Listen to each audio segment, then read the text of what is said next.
Hi, Liv. Good to see you. Hi, Micah. It's good to see you too.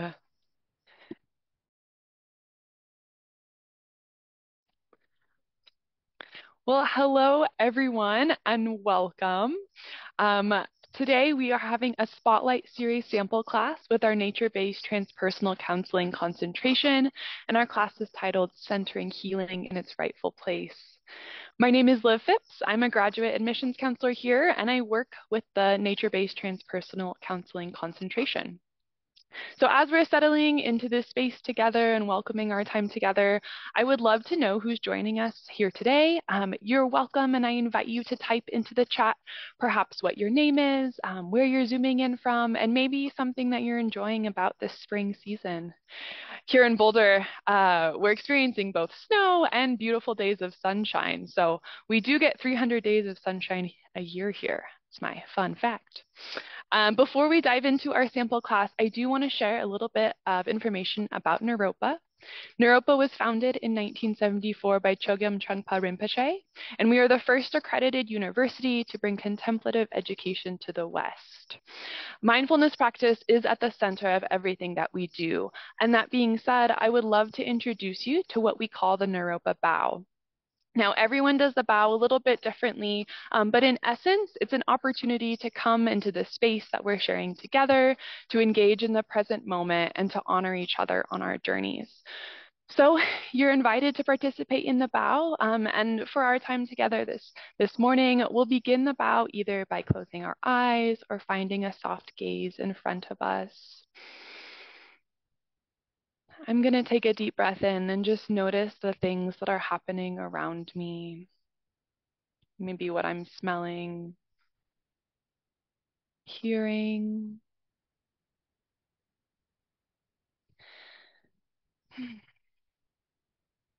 And then to end our bow, I'm going to take another deep breath in, and then I'm simply going to bow at the waist, and you're welcome to join.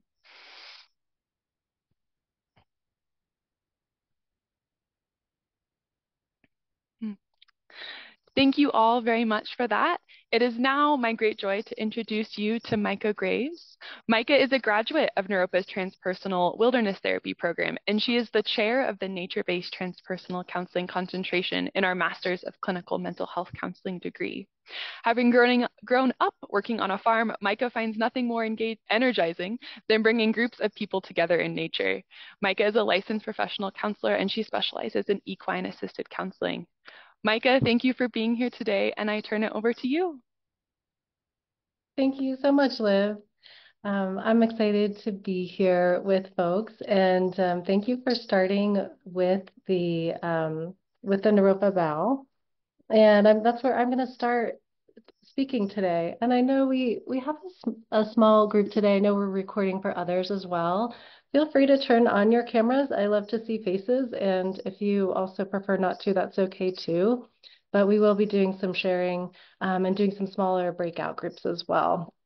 Um, oh good, I get to see some faces. Hi Claire, hi Austin. Great. So So this idea of the Naropa bow really starts with this idea of grounding and grounding in a specific place, grounding in our body. And um, and so before we take the bow, we feel our feet on the ground, we feel our seat on the chair, and already we're tapping into a sense of what the Buddhists call basic goodness, or this sense that there is gravity to keep us here on Earth just the right amount. There's air to breathe, there's oxygen in the air. That's just the right amount for us. And of course, we know that that comes from a careful and delicate balance of relationship with us and the other plants and the other life forms on this planet over many millions of years. And that's what gives us the ability to ground and to be present. And so as we are grounding in this body, in this place, in this time, and allowing ourselves to be present, um, then we kind of bring ourselves forward in that gesture of gratitude, which is gratitude towards the people that we're sharing the space and the time with. So gratitude for ourselves for being present, and gratitude for others to be able to enter into this space and to give attention. And I really see attention as being one of the greatest gifts we can give others, is that when we allow ourselves to be present and to notice what's happening for ourselves and the person in front of us, then we're truly giving a gift. And of course, that's what we are training ourselves to do for our clients. So I assume that many of you are here today because you're interested in counseling, interested in transpersonal counseling, and interested in nature-based counseling. And this relationship of presence and gratitude, which hopefully then leads to reciprocity. So we also see reciprocity in the bow, that all people present, so from the instructor to the students, everyone is bowing. And anyone can call a bow. It has nothing to do with hierarchy. So whoever says it's time to bow, then invites the others to bow. And again, that can be, it's not dependent on a hierarchy. So that sense of grounding, presence, gratitude, and then reciprocity. So when I was thinking about giving this talk today, for some reason, I was thinking a lot of children's books. I've always loved children's books. Um, and recently I've been spending some time with trees. It's that really beautiful time of year when the trees are still naked, at least in my part of the world. You can start to see the life starting to form, and you can really clearly see the birds as they're going from one branch to the next, or you can see the same, the last couple of days, I've seen the same squirrel I've seen the squirrel's roots scurrying up one little sapling and into a larger tree. And so it feels like some of the mystery is like some of the curtain is pulled back a little bit. I get to see and observe that life. So I've been thinking of trees. And when I think of trees, I also think of one of my favorite childhood books, which was The Giving Tree. And it was published in 1964.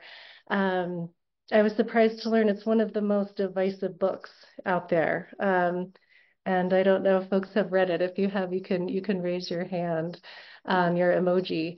But I have two sons, and they also cautioned me against teaching on this. They said, people, if you talk about this book, people might see you cry, and then they might not want you to be their college professor. I said, I think it's okay. I think I've got this.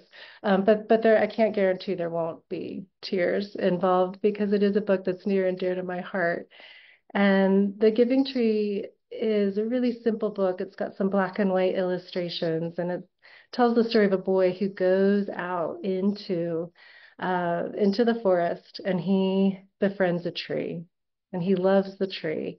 And in every season and every kind of age stage, the boy goes to find the tree, and she offers what she has. She offers him places to climb. She offers him apples. She offers him branches to swing in. Um, and as he ages, his desires become different. He no longer wants to play, but she's still the place where that secure, warm, safe base where he comes back, where he brings his teenage girlfriends, and later, it's great. And he tells the tree that he's getting married, and then he goes away for a long time, and the tree's alone in the forest, and then he comes back, and one day he takes her branches and makes a canoe, and then he cuts down her trunk, and eventually he sails away for a long time, and when he comes back, she's just a trunk she's just the she's been leveled at this point. He cut her down so he could sail away. And at this point, he comes down, and she says, "I'm sorry, boy, I don't have anything to give you." Here's that emotion. And he sits down on her, and he says, "It's okay. I don't need anything. I'm too old to swing and to play, and I don't need these things. I just need to be."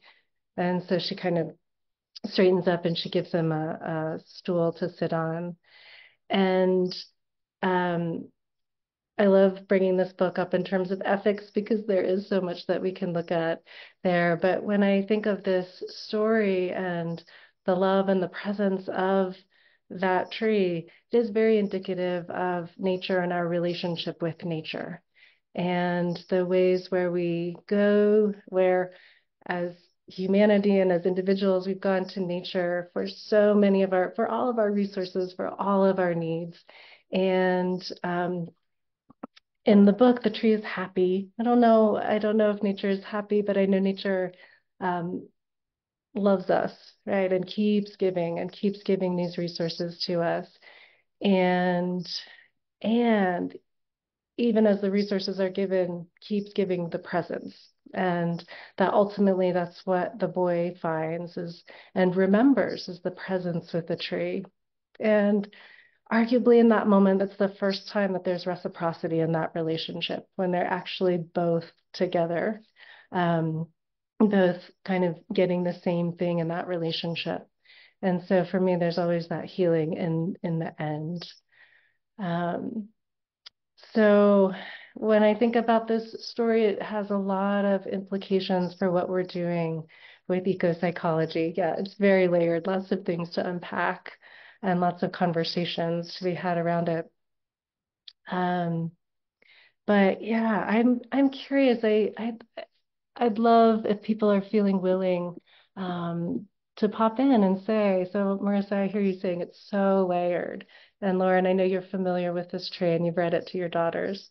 So I'm curious if either of you or anyone else wants to just pop in and say anything that's resonant for you right now. And I'm putting you on the spot.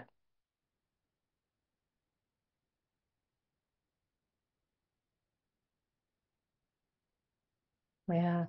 So when we'll start in small breakout groups in just a little bit, but when I think of kind of the application to the work that we're doing with folks is that um, so many people have a strong connection to nature. Physiologically, we have a strong connection to nature as a species.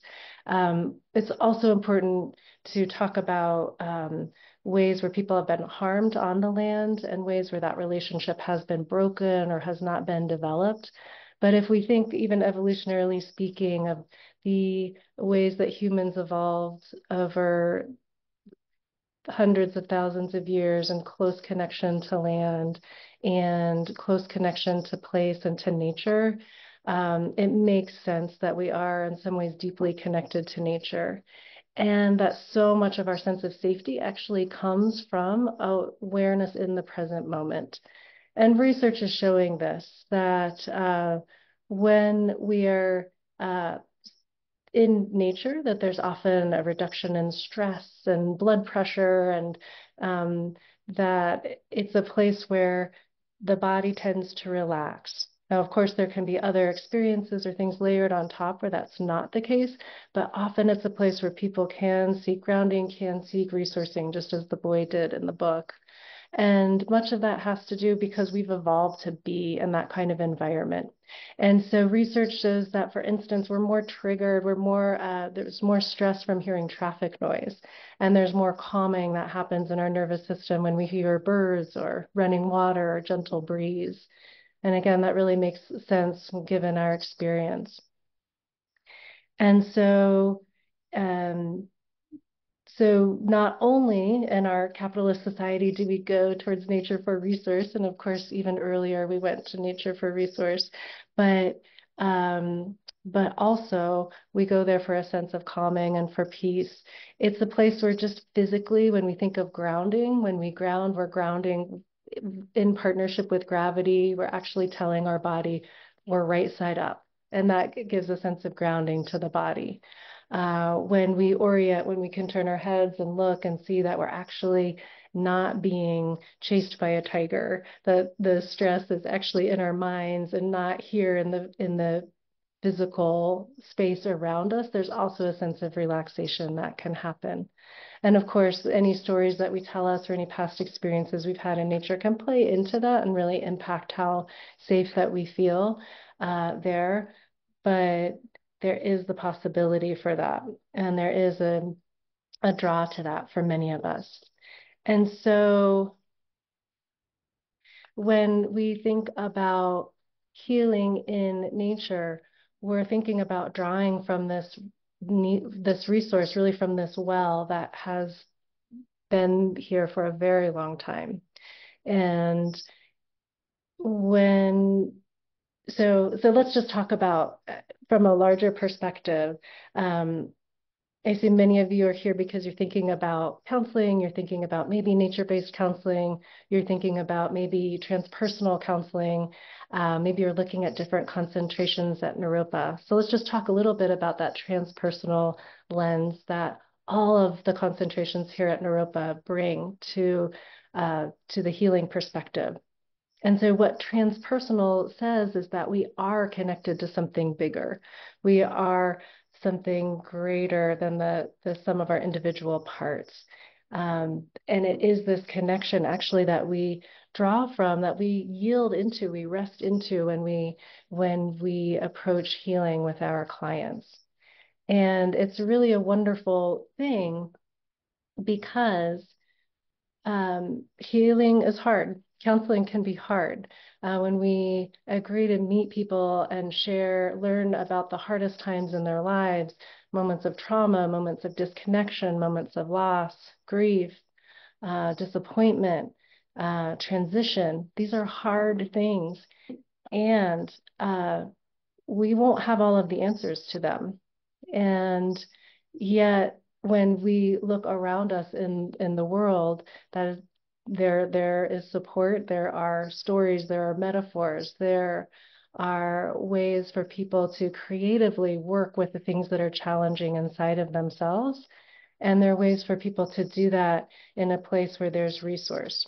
So um, when I think of what is connective about transpersonal healing, whether it's mindfulness or art therapy or movement-based therapy, we're really looking to really upset the expectation that a client will come to a therapist and be told what they need to do to heal, or be given a set of instructions, be told to use mindfulness for 10 minutes a day and think these positive thoughts and follow a certain regimen to be able to heal. There's not so much a prescription as an agreement to partner together to and a belief and a trust that people will move towards health and wholeness, and that with the support of this transpersonal space that opens us up to creativity, that opens us up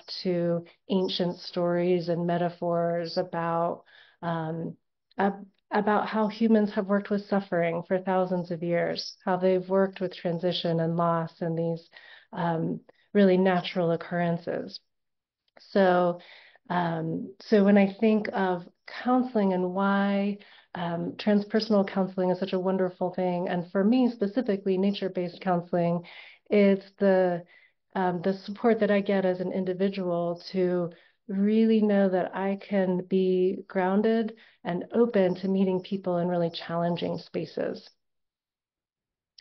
so that my grounding and my sense of feeling that I have the support of nature, and we'll talk a little bit more about this as we get into it, but that um, I can lean into that tree like the old man does when he comes to sit down on the tree, knowing that I have that support and that I can help guide my client towards that, really frees us up um, to be creative and to explore together what's going to be most helpful and most healing.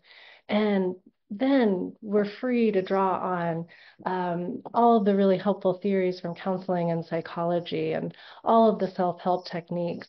But it's really coming from a very creative, very collaborative, a very trusting space where we're really allowing the support to arise from elsewhere, to know that we're not in control entirely of that process, that we really aren't in control of that process.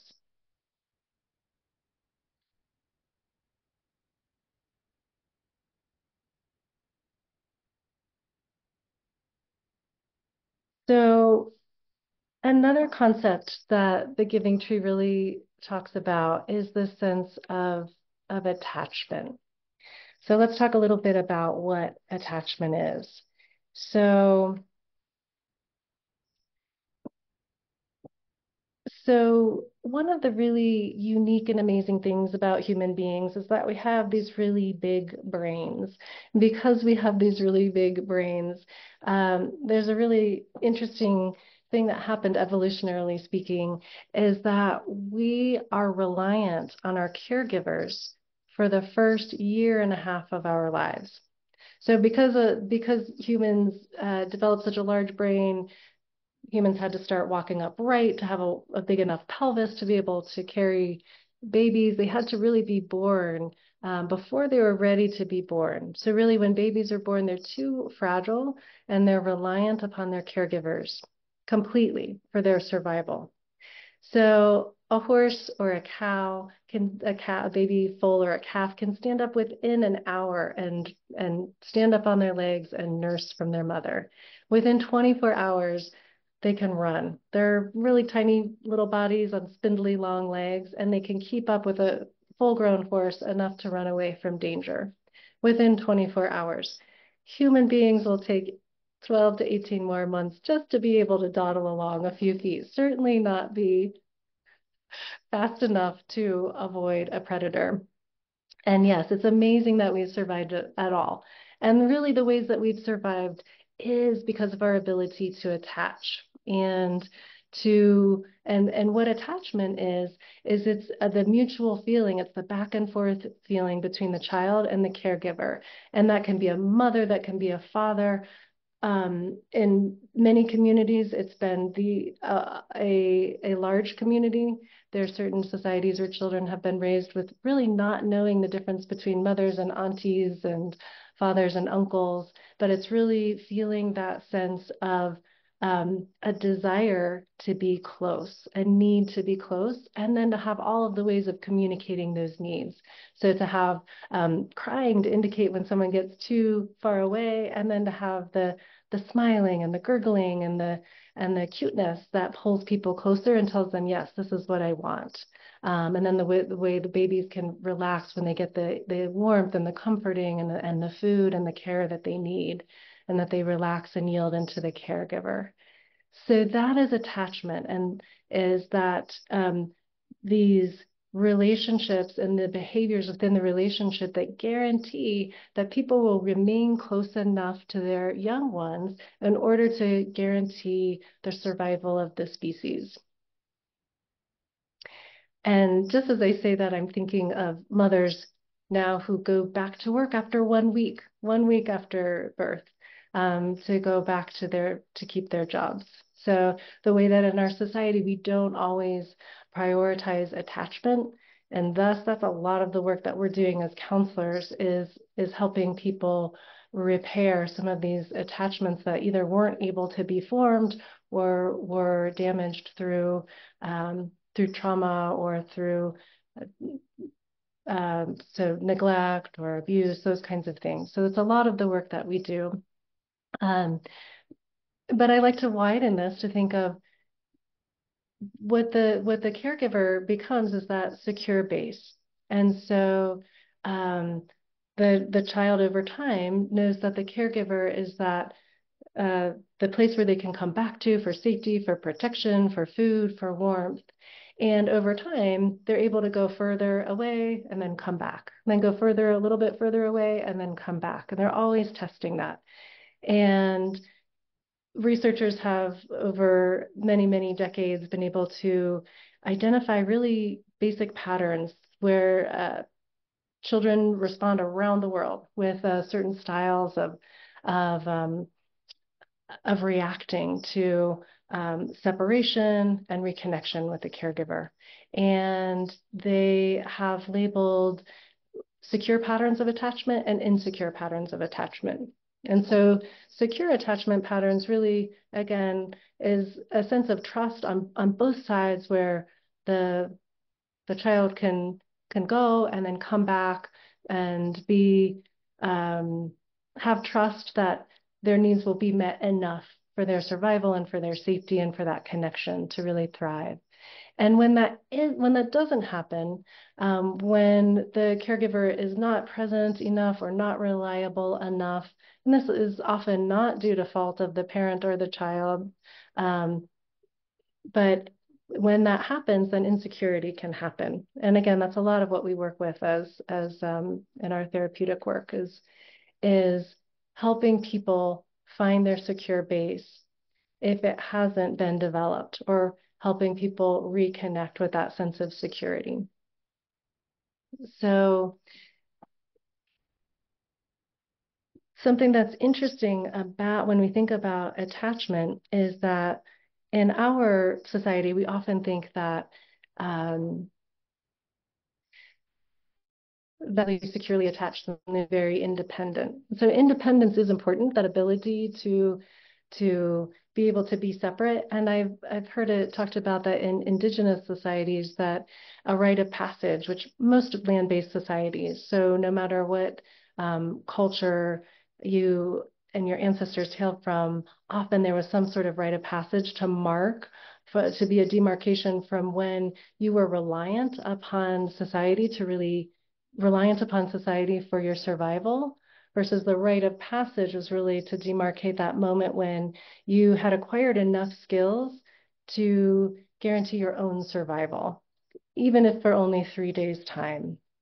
But that was really that moment in which people could say, actually, I am capable of being very independent, capable of being able to survive on my own. And that means being part of this community is a choice that I'm making. And there's a lot of freedom there in that choice to be together or that choice to be apart. And and so when I think of what we're looking for, we're not prioritizing independence as the end all be all, that we really want people to master a sense of independence and be completely able to be self-reliant, that is a choice humans have, right? Humans can go to space, they can go to the bottom of the ocean or to Antarctica to really express that independence. There is that choice, but there's also that choice and that ability to seek connection and to seek community. And also the choice to seek healthy, beneficial communities.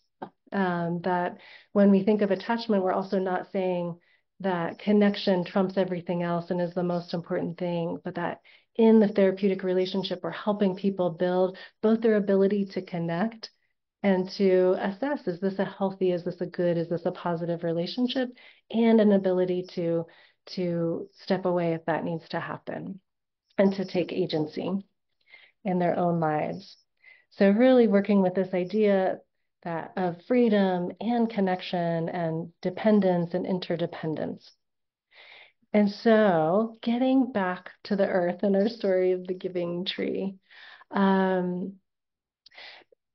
lot of our work as nature-based therapists is really thinking about this connection between people and the earth and how it can be supportive in individual healing and community and collective healing and familial healing, and then also how this kind of presencing and connection and relationship can also give rise to more reciprocity with the earth as well. So for us to really survive and thrive on this planet, there's also a way where it's very important for us to be more aware of those relationships with the earth. And we have seen that when people are able to slow down, to presence, to ground, that allows them the ability to be more open and to be more connected. So a lot of what we fear in the world causes us to we pull back and we start to avoid things, whether that's in a human relationship or whether that's our relationship with the earth. And so it's this sense of disconnection that we're seeing increasingly in individuals, in communities, and in relationship with the earth that we are looking to repair. And we're doing that, well, at least I should say, the way that I look at it is that we're doing that on a small scale, on the ways that individuals interact with each other, the ways that those relationships can change when we are in nature spaces together, and then the way that that can create a sense of a desire to tend to the relationships and to tend to the human relationships and to tend to the relationships with the more than human world as well. So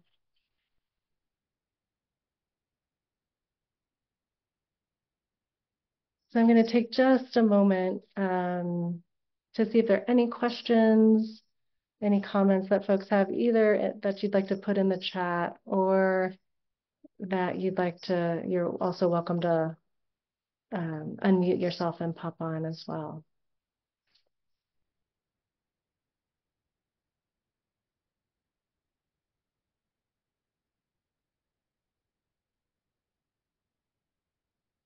Okay. So at Naropa, so much of what we do is a contemplative learning process. And it's part of this idea of the way of thinking of learning that it's very individual. So of course, there are standards that we're teaching you. There are skills that are really important to learn. Oh, let me see. Some things are popping on. Oh, thanks, Marissa. So no questions, but grateful to be listening to me share my perspective. Thank you. I appreciate that. And from Jacob, community is very important for us, as well as being accepted for who we are. Yeah. Yeah. I love this. Could I ask a question real quick? Yeah. Yeah, I'm curious, from your perspective, what kind of made the transition from like the wilderness therapy kind of title of the program into this nature-based transpersonal counseling? I've just Mhm. been wondering about that, and I've read a little bit online, but I'd love to hear your perspective. Yeah, great. Great question. Thank you for asking. And Brianna, thanks for being here. And I'm sorry you have to step out. Thanks for letting me know. So a lot of it has had to do with a shift in seeing, well, I mean, first let's just go back to some of the problematic history of wilderness. So I was talking about being grounded, and when we're being grounded, a lot of that has to do with really noticing the actual land that we're on and acknowledging the people who've been here before, the plants who've been here before. And in the United States and Boulder County, where Naropa sits, so much of we have amazing open space, over 100,000 acres. And beyond that, we have national parks and national forests. And the reality is that those wonderful, amazing spaces exist because a very short time ago, about 135 years ago, actually, people who look like me and come from similar origins to me, so white settlers showed up in this land and really transformed the land in a really short amount of time. And so we had a number of Native American peoples who lived here over the years. At that point, there were Cheyenne and Arapaho who were living a nomadic lifestyle based really around the buffalo and migrating to move to where the seasons kind of guided them to. And so in the winter, that was in Boulder and in Denver. And sometimes the Ute Indians would come down from the mountains as well to winter here. Um, and in just a matter of years, really in about 3 years' time, actually, they went from being very nomadic to no longer being able to follow the buffalo. And my cat just sat on my lap and she's just covered in dirt. Where have you been? Um, and so here that happened right around the gold rush. So right around 1858, 1859, and in the few years following that. to the point where then there was a massacre and at Sand Creek, and then those people were moved off the land. So when the Cheyenne and the Arapaho left and the settlers showed up, there was a lot of empty land, which then got the title of wilderness. And then there came a whole lot of policies and beliefs around how that land should be managed and how it should be used. And this idea that land exists for recreation and for us to have a sense of expansiveness and to find ourselves on the land. And when I say us, I mean primarily privileged white people and often male at the time. I mean, it's shifted over the years. So really, as we look at that, it changes the relationship to the land. So the people who came before really had a different way of tending and caretaking the land. So often we think of it as, or the history books will kind of show it as this empty land. Well, really, in fact, Native Americans were really working very closely with the land to cultivate it. They didn't need to domesticate the land because they knew how to follow the buffalo or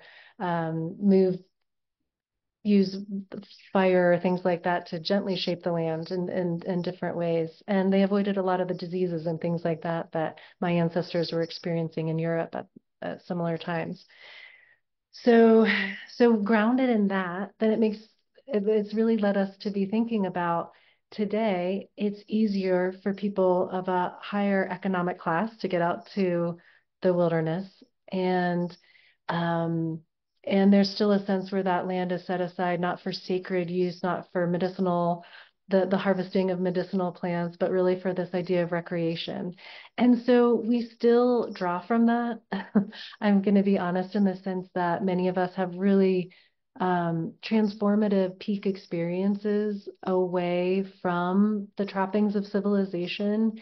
And we want to really kind of turn this notion on its head. I've got a little bit of nature just right here, like actually asking for my attention in my lap. And that I can stop in and tune in to her, and that I can have a little bit of nature connection that's right here in this moment. And that not everyone can have a cat, but a lot more people can have a cat than can go do a week-long immersion in the wilderness. Um, and a lot more people can look out their window and see a bird, or listen to running water, or find a tree, even on their street. So, and then honestly, it got hard. We used to have this idea where we'd say, okay, you have to have your nature-based facilitation hours. And I always thought that was a little bit ridiculous. And the more we really sat with it of, well, when we're human, and how do we define when we're actually interacting with nature and when we're not? And finding the dividing line actually was quite difficult. And so we wanted to say things like, oh, nature, wilderness therapy can only happen outside of an office. Well, so many of our graduates were graduating and taking, uh, so again, going back to secure attachment, taking those secure relationships they had formed with nature and bringing them into the office and finding that they were showing up differently, and then maybe able to connect. I have a little fire here.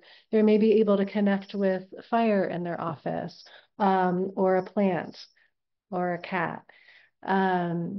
So it makes it much more freeing, and I think much more empowering for the clinicians, but also for clients, because it really expands who we can see and who we can offer this to.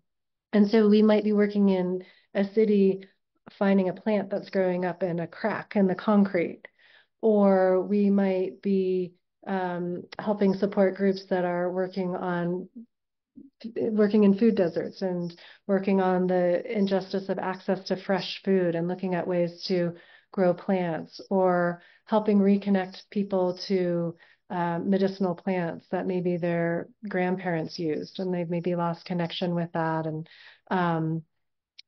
or maybe just being curious about, because I know for myself being my particular identity. I don't want to come in and tell someone how to reconnect with a tradition that they may already have or may already have access to through their parents or grandparents, that sort of thing, or through their own cultural resources, but really being open to hearing what's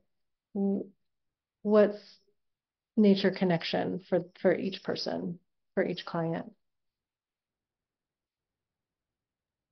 Thanks for sharing that. I appreciate that insight. And I love the shift from kind of that very specific piece of connection to making it a lot more accessible to, I think, everyone. And just that like kind of frame of mind switch, I think really helps it. So thank you for that. Great. Yeah, yeah.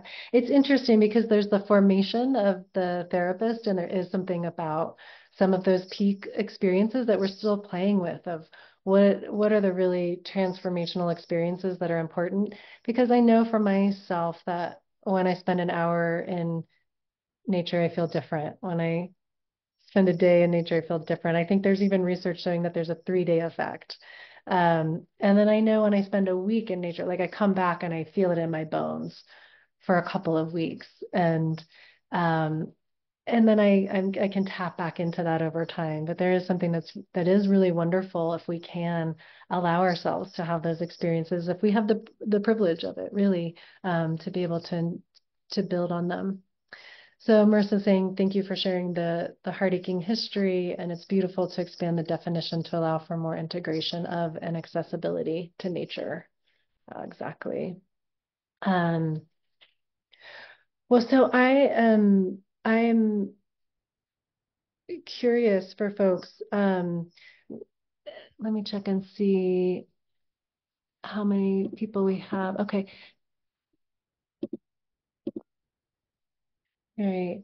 So again, I think what I was starting to talk about a little bit was that the learning experience in an experiential education has a little bit of liberatory pedagogy thrown in there. It's the sense that the learners, you're not showing up just ready, just empty slate, ready for us to pour knowledge in, right? So your instructors at Naropa will have lots of interesting things to share with you and lots of teachings that they do want to share with you.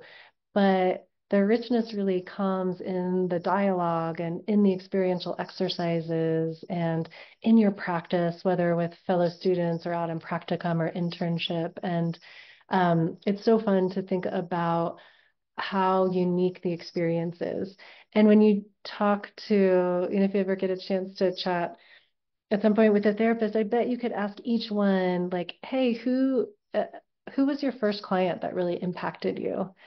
Because I think even the clients that we see and the issues that they bring to us, especially early on in our careers, can really shape the kind of therapist that we become. And then the supervisors that we seek out also shape that. And so it's a really beautiful journey where, again, there are like signposts, there are lots of the trail is well worn, but you also get to forge your own trail as well. And each person on this call today makes it a little bit different, just as each person in the cohorts for those programs at Naropa that are cohorted can really change the nature of your education and the things that you become interested in or excited about or curious about. And so then when you hear your client talk about those, that it resonates for you. You might have some more insight into that.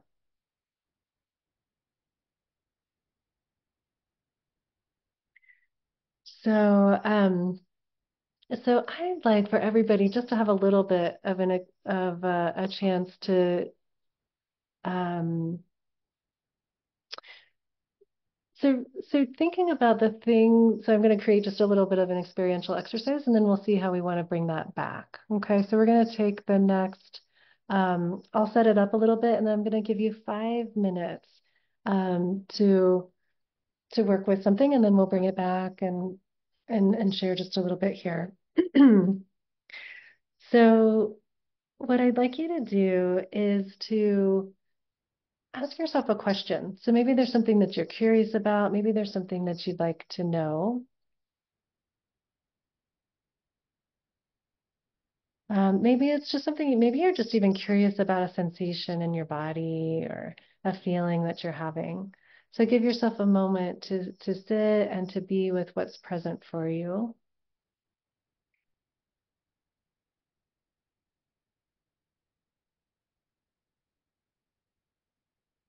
Thank you, Claire. Yeah. Okay. And then I'd like you to find, so you can go off camera. We're going to come back at 12:50. But when you're ready, give yourself a moment to step outside if you're able to, or in your space if you have a plant or an object or something that calls to you. Go ahead and find the object. Spend a little bit of time, really use your senses. So check it out, feel it, smell it. Spend a little bit of time really noticing that object. And then spend a little bit of time with your question. Let yourself know if there's something, some way that object can help guide you with that question. And I'll see you in 5 minutes. Hey there, welcome back. I think you all ended up in the room together. Um, yeah, please, I'd love to hear if there's anything you want to drop in the chat or anything you want to hop on to say. How'd that go for you out there? I feel like our group had a pretty good conversation about just our reflections in nature. It sounds like a few of us kind of went outside to just like experience what was going on out there for those 5 minutes, looking at some birds and figuring out, okay, what is my relationship to these birds right now? And like I've got a bunch of cactuses in my backyard and feeling very represented by some of the cactuses that I just planted and don't have any roots. And you have to trust that the roots are gonna come through this time of year and that you're going to take care of them and that the cactus knows what it's going to do inherently to like survive for itself and that it wants to do that inherently.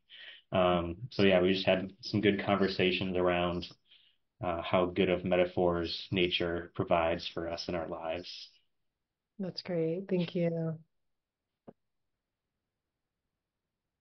Yeah, there's a lot that just to name the metaphor and to look at it, and then there's a way I think where, because it's visually depicted in front of us, you can really feel it somatically, and there's a way that it anchors in, and then there are reminders for it.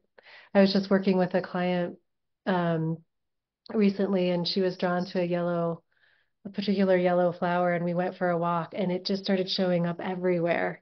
And then at the end, she was looking for something like finding a center, finding and actually a way to memorialize someone. And she came in front of this huge, it was actually a sculpture, and then there were yellow bushes on either side. And it was so beautiful because it's not something that you could plan, but it came together, it happened, and then had a lot of significance for her as we were talking through it. And I imagine will become such an anchor for her to come back to. And when she wants to access that feeling, to have that image that comes up. And so similarly, Austin, I can imagine you remembering the cactus and in a month's time, knowing that the roots have grown just a little bit more, or maybe they've been repotted, whatever. But that might be indicative of where you're at. But that's really beautiful. So yeah. May I add to that? Yeah. I'm so glad you brought that up because I was sharing with a couple of friends the other day. It was my birthday and we went to the ocean and it was so incredible. Like it was so profound to be at the ocean and um we it was like 1 minute it was pouring rain and like we were like dancing in the rain and then suddenly like the clouds broke and we like ran to the sun and we like turned around, there was this amazing rainbow and um I was saying and yeah and then like the moon rose like right where the rainbow had been and it just felt so significant and like the signs and the wisdom from the earth, like the earth felt like she was speaking to me and like just this sense of I had said on the walk back that the earth is like our body. It can't verbally communicate through words, but it is communicating all the time. And um, there's this sense of like when I'm listening, I'm in dialogue all the Mm, time with the earth. And I just love that you brought that in of like being with this client outside and walking past this tree and suddenly it's just right there and you couldn't have made it, you couldn't have mm, planned it, but like the earth is just communicating unwavering support, perhaps like mm, you were saying about the giving tree, which is this um you know this this unwavering mm, presence and care and offering, even regardless of how much we take, and that there's like grief there, but just mm. feeling that support with us consistently feels powerful. Right, and how beautiful it is to reanimate the earth in that sense that so much of what we have done when we've disconnected from the earth is to forget that actually the animals do speak to us, the trees do speak to us. There's whether it's through metaphor, whether it's through the fact that we have 99% shared DNA with the tree outside the door, um, that in the past we knew how to be open to that. But when I think of, I mean, that sounds like just so many experiences of awe and so many just beautiful memories that you opened yourself up to, um, that you can touch into. And then when I think of those symbols closer to home, I think of just the way that we animate them. And then we notice them. They have more life. We're able um, to see if they need care or attention, to see if they need watering or more sunlight or but it's that ability to allow them to come alive and take up more space and to provide richness, I think really more richness to the world. So thank you for that story. Yeah.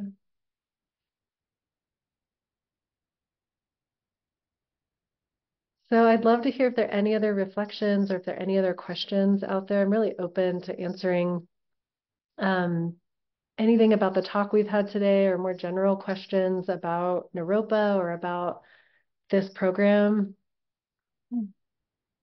Sure. Kate. Hey, Micah. I have a question about if we're taking a different concentration.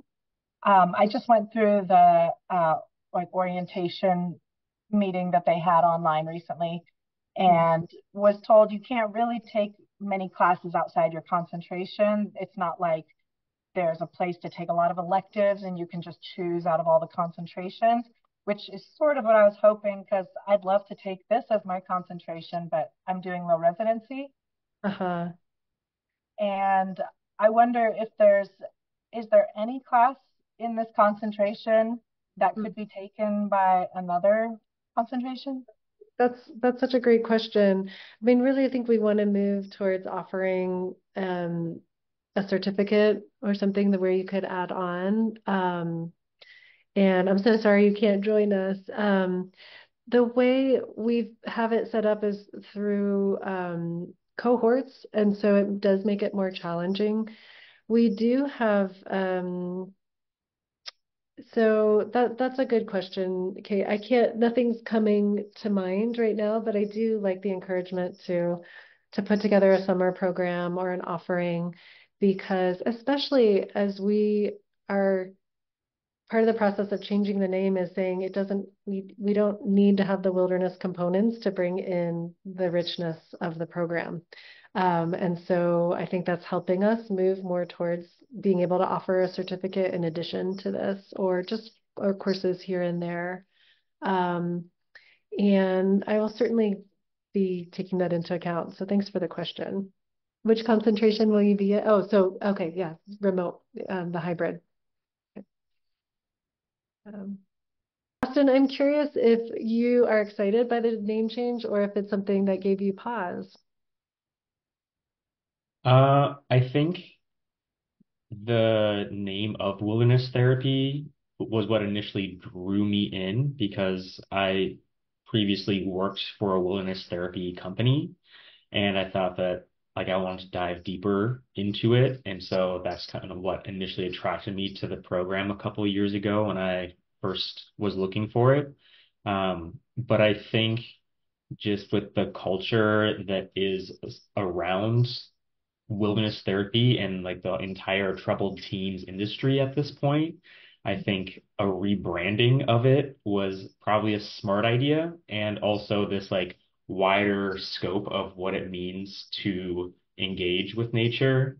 It makes me feel better Mm-hmm. about it because I'm kind of going into this program wanting to do that for wilderness therapy in general, because I think at the heart of it, it's a really good idea and can be very healing in a lot of ways. But as of right now, it's not being executed in a way that I think is holistically helpful. And so I like the shift at the end of the day. And I think that it's going to do a lot more for healing in the future. And I think Right. it's good. Yeah. Right. We've had so many of our graduates, well, so many of our students come from wilderness therapy, and so many go out into the field, not by any means a majority, but just a handful each year. And many of them have had big impacts on certain organizations. And so we've loved those partnerships and we'll continue, I think, to set people up to work in the field. The one thing that's always just been so challenging about the field is that it relies on some degree of force or coercion.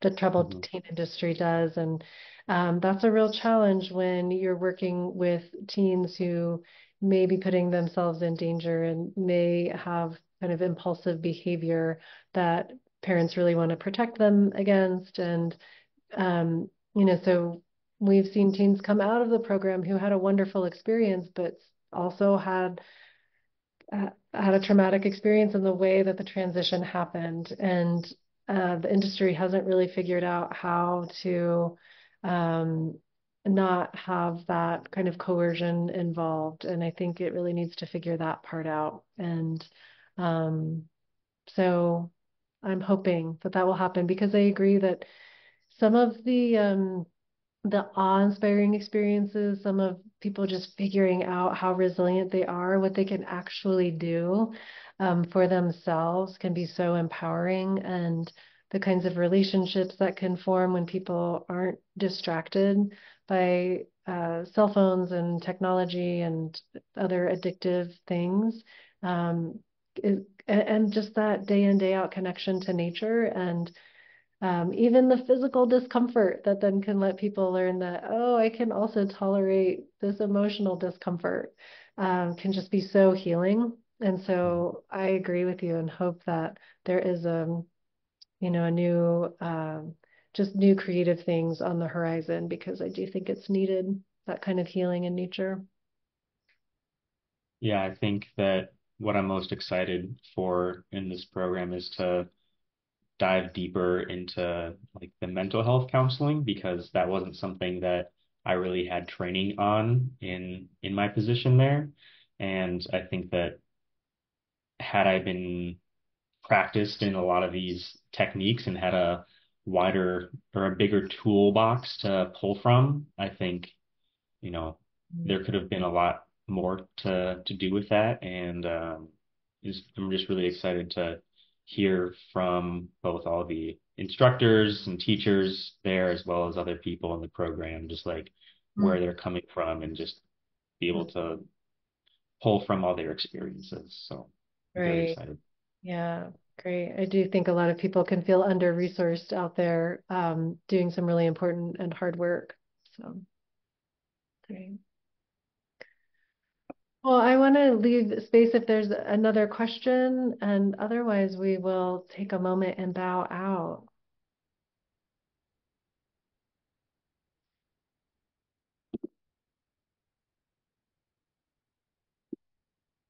Okay. So I want to thank all of you for coming and for those of you listening as well to the recording. I feel grateful for the time that you've shared with us, and it's so exciting thinking about you joining us potentially, but just always thinking about where you all are on your journeys. It's really always so fun for me to think about that. So I wish you luck on that journey. Please reach out if you have any questions. My email is really straightforward, Mica, M-I-C-A .Graves @naropa.edu. So I'm just going to drop that in case you ever have a question. And I know Liv is always great as well.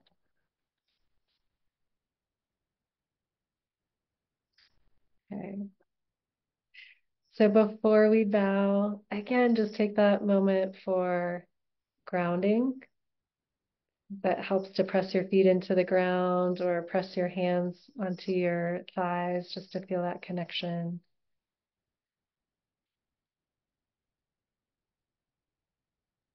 And if you'd like to, you can offer a bow to the other participants.